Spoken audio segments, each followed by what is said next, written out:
Boa tarde a todos. Que a paz esteja entre todos nós, né? Nesse momento. Nós vamos falar hoje sobre o processo de cura. E nós vamos iniciar, então, com uma história que todos devem conhecer. Na Igreja Católica,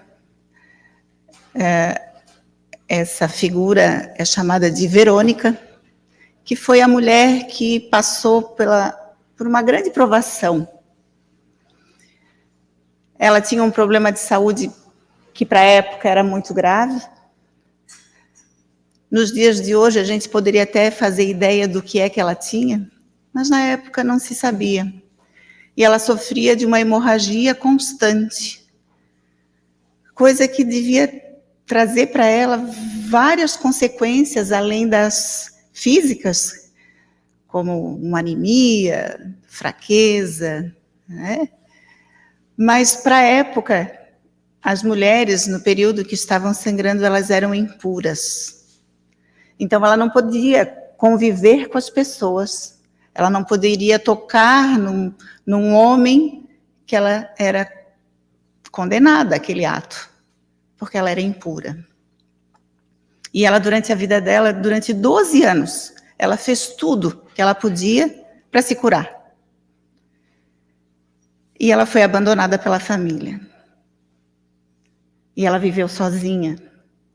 Ela gastou todo o dinheiro que ela tinha. Muito provável ela fosse de uma família que tinha posses, porque nos evangelhos conta que ela gastou todo o dinheiro que ela tinha em busca de uma cura. E um dia, quando ela ficou sabendo da figura de Jesus Cristo, ali se acende nela uma luz. Aquela luz no fundo do túnel que a gente às vezes procura, quando a gente está passando por uma grande dificuldade, e ela enxergou ali a possibilidade de se curar. E o que ela faz? Porque nesse mesmo dia, Jesus faria outra cura, outro evento.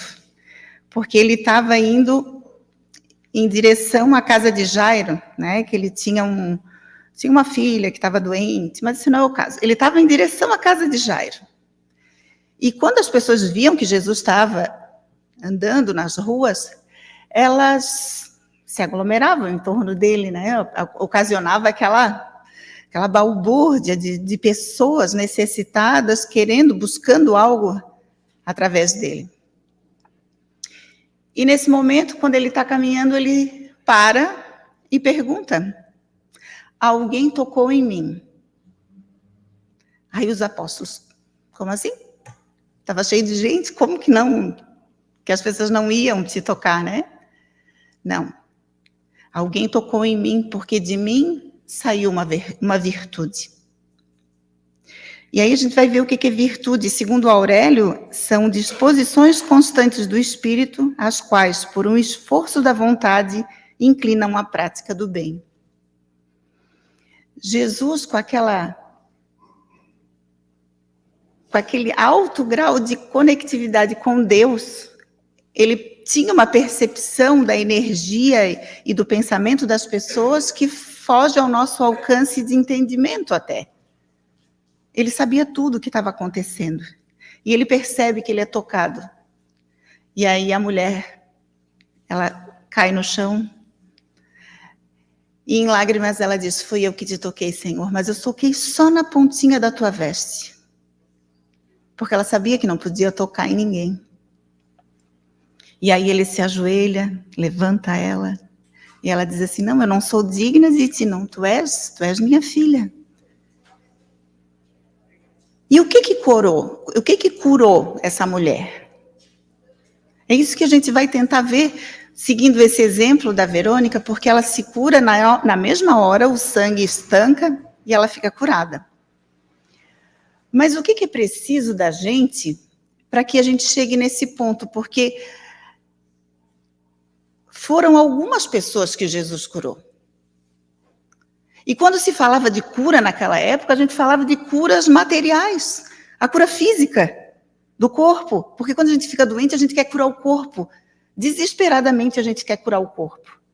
Mas a gente esquece que por trás da doença física existe o nosso lado espiritual, porque por mais que a gente não aceite, nós somos seres espirituais vivenciando no momento a matéria. Então tudo começa aonde? Da onde que vem a doença? O que a gente precisa fazer para que a gente esteja apto? A última leitura foi excelente. Ali nos alerta que hoje a gente já não precisa, a gente não pode ficar esperando que surja alguém ou alguma entidade da espiritualidade que venha até nós para que a gente se cure. Não, a gente já está um pouquinho mais maduro. Nós temos que procurar essa cura. Mas esse exemplo estava nela também. Porque depois dela ter buscado todas as situações que ela podia buscar para a época, ela, por fim, se utilizou da fé. E foi a fé em acreditar que tocar o manto de Jesus pudesse curar. No livro de Zalmino Zimmermann, que se chama...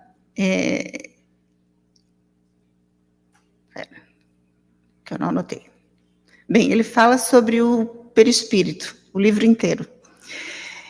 E aí ele diz assim, ó, o pensamento equilibrado, harmonizado com o bem, significa fluxo normal de energia vital, sob o comando dos centros de força, traduzindo de consequência, regularidade fisiológica. Então, o pensamento equilibrado, harmonizado com o bem, significa fluxo normal de energia vital. Para que o nosso corpo esteja fazendo essa sintonia e a circulação de tudo, porque nada na Terra é parado, inclusive dentro da gente, tudo está em movimento, tudo. É a circulação sanguínea, existe também a parte energética que vai daí de encontro aos nossos pensamentos e aos nossos atos. E aí, quando elas estão com regularidade, estão em equilíbrio, isso corresponde à nossa saúde física. Em outras palavras, mente serena, limpa e amorosa, sustentando harmoniosamente um campo perispirítico, representa perfeita rigidez física. Ao contrário, mente doente, com as forças psicossômicas em regime de disfunção, significa corpo enfermo. O livro se chama Perispírito, que eu anotei, mas na hora não enxerguei. de Zalmino Zimmermann. É um livro bem grosso, ele fala bastante sobre o perispírito, traz bastante informação que a gente precisa entender. Porque se o nosso corpo físico ele é importante, o nosso corpo espiritual é muito mais importante, porque é esse que a gente vai embora com ele, né? O físico a gente deixa aqui, com as dores, com as doenças, depois a gente vai-se embora com o nosso perispírito, com o nosso espírito, caminhando sempre ao progresso. As doenças psicossomáticas são problemas físicos causados por sofrimento emocional. Elas representam uma ligação direta entre a saúde emocional e a física, ou seja, quando há um sofrimento psicológico, ele pode, de alguma forma, acabar causando ou agravando uma doença física. A gente traz, às vezes, do nosso passado, de outras vivências, o reflexo daquilo que a gente já fez, das nossas más escolhas, que refletem na vida de hoje. Então, algo que nos afeta muito o nosso emocional, ela acaba refletindo depois e a gente precisa de um tempo. É como se a gente precisasse daquele tempo para depurar aquele tudo que a gente fez, aquilo tudo se sentar, aí a gente vem, nasce de novo, aí a doença aparece, aí depois a doença vai embora, e quando a gente sai daqui, a gente já sai curado, passou pelo processo todo de pegar e colocar isso tudo para fora, né? E tem um livro que se chama O Processo de Cura. Autoamor, aliás, tem um tema dentro que se chama Processo de Cura. O livro é Autoamor e Outras Potências da Alma, de Andrei Moreira, pelo Espírito Dias Cruz. E ele traz uma sequência de itens que a gente deve analisar, porque aqui ninguém é médico, né? Eu não sou, não posso falar da saúde física com profundidade, mas desses assuntos que tratam do nosso emocional, o Espiritismo ele traz bastante coisa, tem muito assunto sobre isso, e esse é o nosso grande objetivo, a gente ir se melhorando para que lá na frente a gente se torne cada vez mais forte, cada vez mais apto, porque quanto melhor eu estiver, mais condições eu tenho de auxiliar aqueles que me procuram ou aqueles que convivem comigo. Quando a gente adoece dentro de um lar, se a gente entra em desespero e entra no desequilíbrio, o que acontece? A casa inteira adoece junto. Uns mais, outros menos. O que a gente tem que fazer diante da dificuldade? É difícil? É. Mas é buscar entender essas informações para que a gente busque, eu preciso buscar a minha saúde. Foi o que a leitura final falou. Que a gente não pode ficar esperando que as coisas aconteçam ou que venha alguém, bote a mão na nossa cabeça e diga assim, tu estás curada. Porque a cura não processa dessa forma. Ela se processa de uma forma integral. Temos que curar o corpo e o espiritual. A nossa mente precisa se curar, porque senão a gente ativa o gatilho novamente da doença e ela retorna. Jesus podia vir aqui e curar nós todos, chegar aqui e dizer assim, hoje eu vou fazer um evento causador, vou curar todos vocês, porque cada um de nós tem alguma coisa. Muitos de nós vai chegar ali na porta, já trabalhando a doença de volta. Porque é necessário que mude a nossa forma de pensar e de agir. Então ele diz assim que é necessário primeiramente a verdade, ser verdadeiro consigo, lançar de si a capa. Então a gente precisa admitir que a gente precisa. A gente precisa admitir que é necessário que o outro esteja comigo. Quando a gente não tem o outro por perto, vamos procurar onde é que está esse outro que pode me ajudar, que pode me dizer algo, que pode me falar. Quantas pessoas entram nessa casa todos os dias, se sentam naquela salinha para conversar? Porque eu não sei se todos sabem, mas nós temos o atendimento fraterno, que é uma conversa, e onde a gente vem fazer uma troca. Então a gente precisa ser verdadeiro e admitir que a gente precisa. Porque a maior chaga que existe na humanidade é o orgulho. Então, eu não preciso de ninguém, eu não preciso disso, isso aí é besteira, isso tudo é orgulho. O esforço. Amar o ser integral, que é com autoaceitação e autoconhecimento. Conhece-te a ti mesmo. Que promovem a renovação, silenciar a autopunição. É porque eu sou assim mesmo, eu sou infeliz, porque nada dá certo para mim, eu vim mesmo para aqui para a Terra que é para sofrer, e aí a gente pega aquele chicotinho, né, e fica batendo nas nossas costas até sangrar. Não é por aí. Então é necessário que a gente olhe para a gente. Se olhar no espelho, eu estou aqui na Terra, eu sou importante. Cada um de nós é importante. A gente precisa se amar. Porque como que a gente pode amar uma pessoa que não gosta de si própria? É complicado. Porque é uma pessoa que vive em depressão, vive reclamando.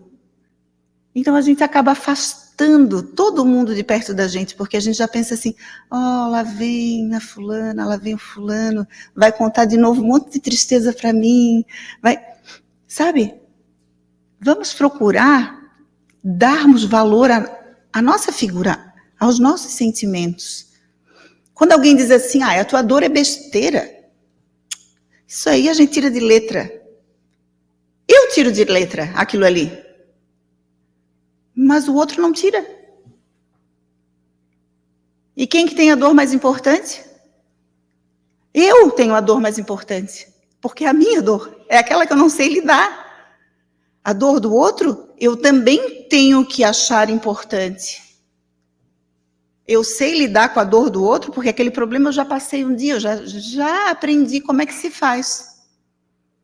Então, não desprezar.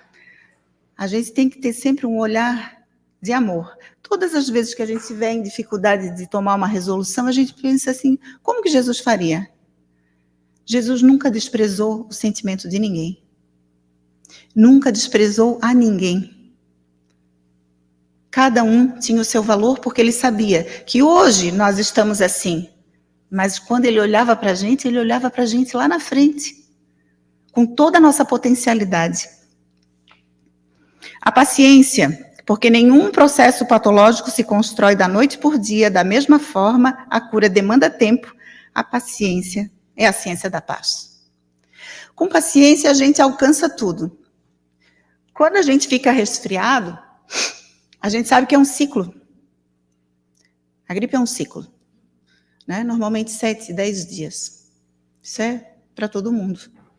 Então, se eu pegar e pensar assim, ó, hoje eu estou no primeiro dia, mas amanhã eu vou estar no segundo. Eu já estou no 5º dia, só falta 5 para eu me ver livre. Isso é exercitar a paciência, a gente saber que tudo tem um tempo de acontecer. E que por mais que eu fique me esperneando, eu posso piorar a situação, se eu ficar reclamando.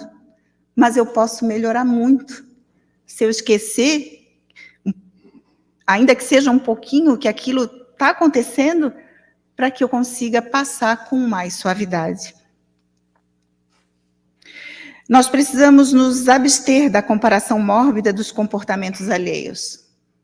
A gente às vezes se compara com os outros, e a gente não pode também fazer isso. A gente tem que aprender a olhar para si próprio. Que cada um tem a sua potencialidade, o seu tempo, o seu nível de compreensão.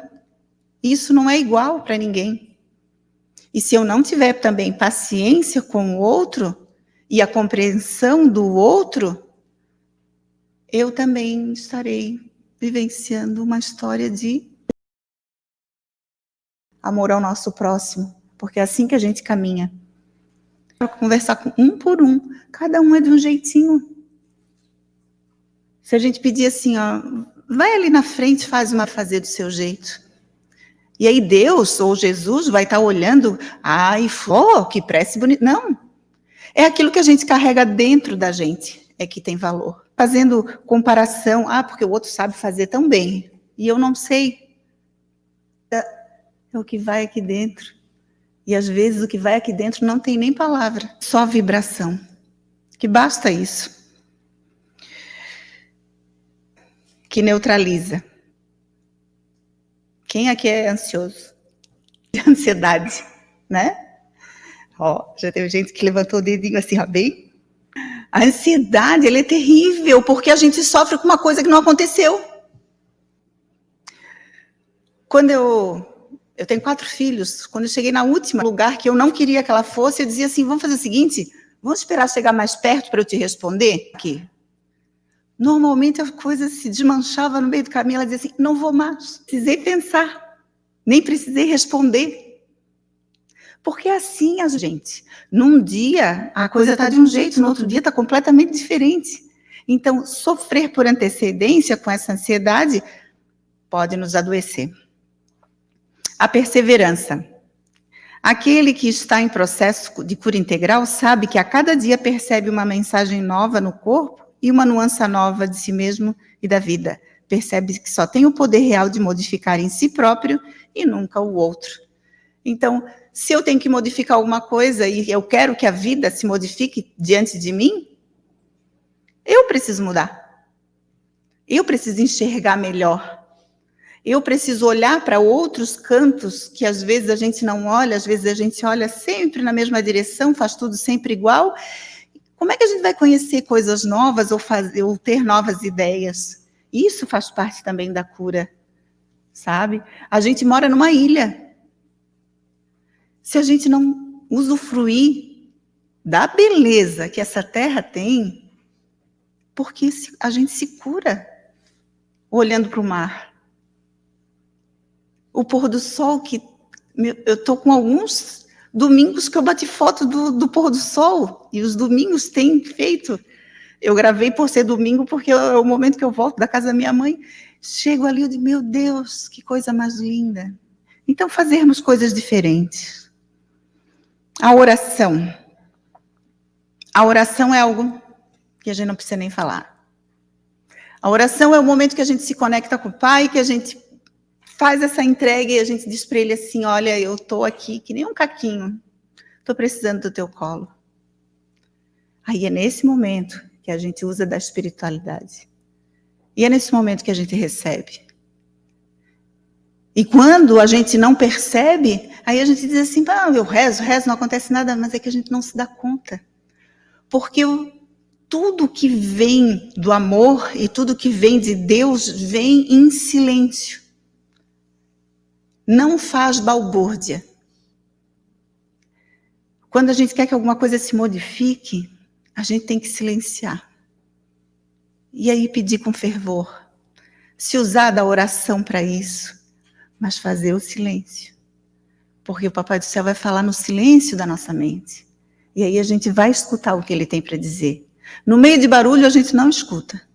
Porque a gente se distrai muito aqui na Terra. Tem muita coisa chamando a nossa atenção para que a gente mude o nosso olhar, né? Reconhece que é necessitado e se nutre através da oração, bem como disponibiliza para todo aquele que também necessita, bons ou maus, sem distinção.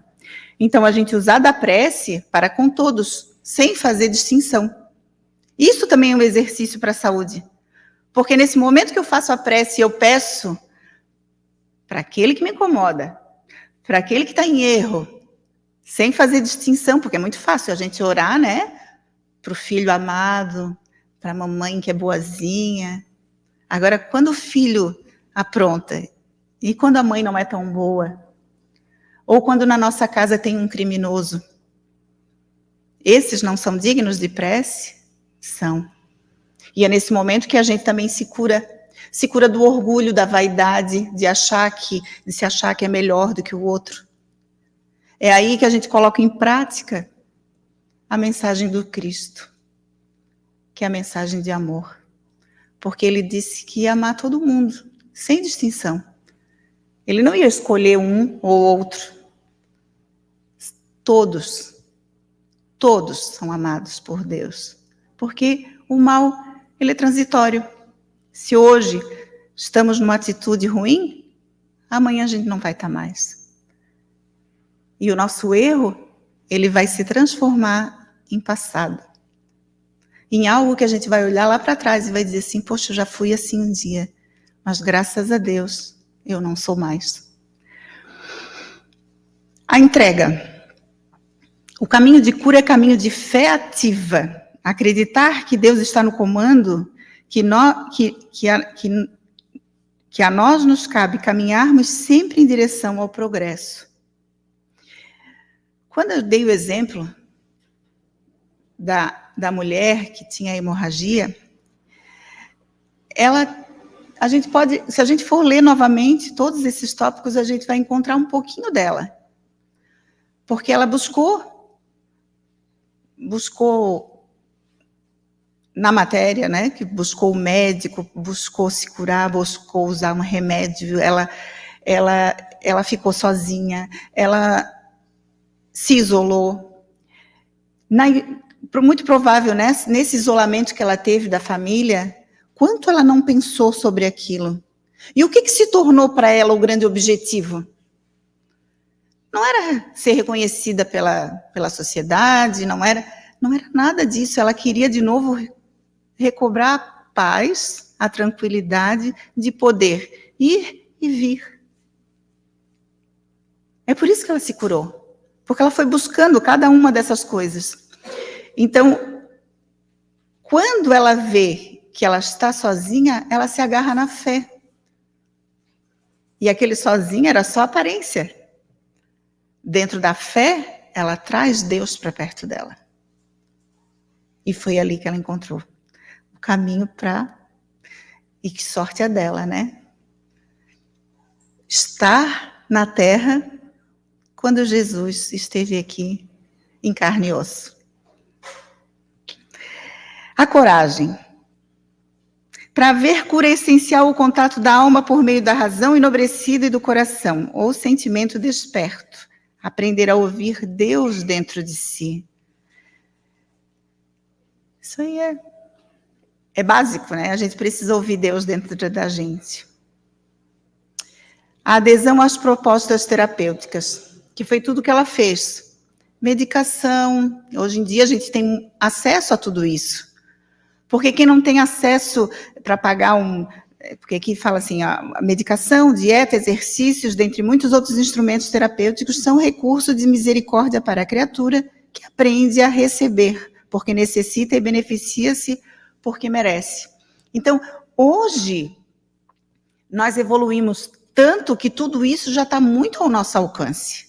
Ah, mas eu não tenho dinheiro para pagar uma academia, mas a gente já tem aplicativos que nos ensinam, nos orientam, porque celular hoje todo mundo tem. Então, a gente tem acesso a essas coisas, né? E até mesmo a medicação. Com esforço, a gente vai no posto de saúde e a gente consegue. Então, temos os médicos, temos muito recurso para a gente buscar. Então, é a misericórdia de Deus que dá inteligência ao homem, a possibilidade de evoluir a sua mente, de ampliar o seu conhecimento, porque se existem médicos é porque tem pessoas que se esforçam, estudam para ter uma formação acadêmica, para poder depois colocar em prática com o povo. E quantas profissões temos hoje em dia?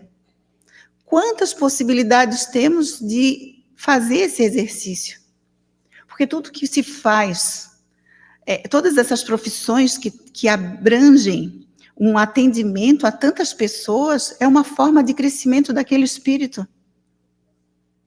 Que talvez ele possa ter feito algo de ruim, porque a gente não precisa, quando a gente precisa acertar as contas com Deus, a gente não precisa cair em sofrimento de dor e de sangue, de doença. A gente pode vir assim, dizer assim, ó, eu vou ser médico, eu vou atender uma infinidade de pacientes, vou doar o meu tempo a eles. E a gente pode aprender com amor. Jesus é o modelo e conhecia todas essas técnicas. Quando ele afirmava, vai, a tua fé te salvou e te curou, ensinava que o amor repara os órgãos físicos lesados e a intimidade sofrida, mas somente a consciência desperta consolida a cura integral, por meio da reconexão com o amor e a reconexão com o Criador. Se nós não colocarmos em mente, se nós não abrirmos a nossa cabecinha e dissermos assim, olha, está na hora de eu acordar, está na hora de eu colocar tudo isso que eu vou buscar sempre ali no centro espírita, porque o livrinho que foi lido ali, a última mensagem disse que depois de Jesus e depois de Kardec, tanta coisa foi explicada para cada um de nós. E o que a gente está fazendo? A gente vem na casa espírita e entra por um ouvido e sai pelo outro? Estou falando isso, mas não estou falando para vocês, eu estou falando para mim. O que a gente faz quando a gente chega em casa? Eu coloco em prática? Vamos sair daqui hoje um pouco mais... Vamos respirar fundo e vamos sair assim mais felizes. Vamos botar um sorriso no rosto. Esse é o primeiro passo. E buscar ser verdadeiro, reconhecer o nosso erro, reconhecer as nossas dores, reconhecer que eu tenho meu sofrimento, mas vamos mudar a atitude, porque se eu não mudar a minha atitude, não vai mudar nada. A gente vai continuar patinando no mesmo lugar. A gente vai correr quilômetros em cima de uma esteira, que a gente vai para a academia para correr parado, né? Corre, corre, corre, não sai do lugar. Né? Mas o pensamento vai longe. Vamos curar nossa mente. Que todos nós possamos sair daqui hoje com a figura de Jesus viva, não aquele Jesus crucificado, para que a gente tenha forças. Porque pelo lado espiritual é isso que a gente precisa se utilizar, dessa força, dessa energia de Jesus. O resto é por nossa conta. Que Jesus esteja com todos vocês e muito obrigado pela atenção.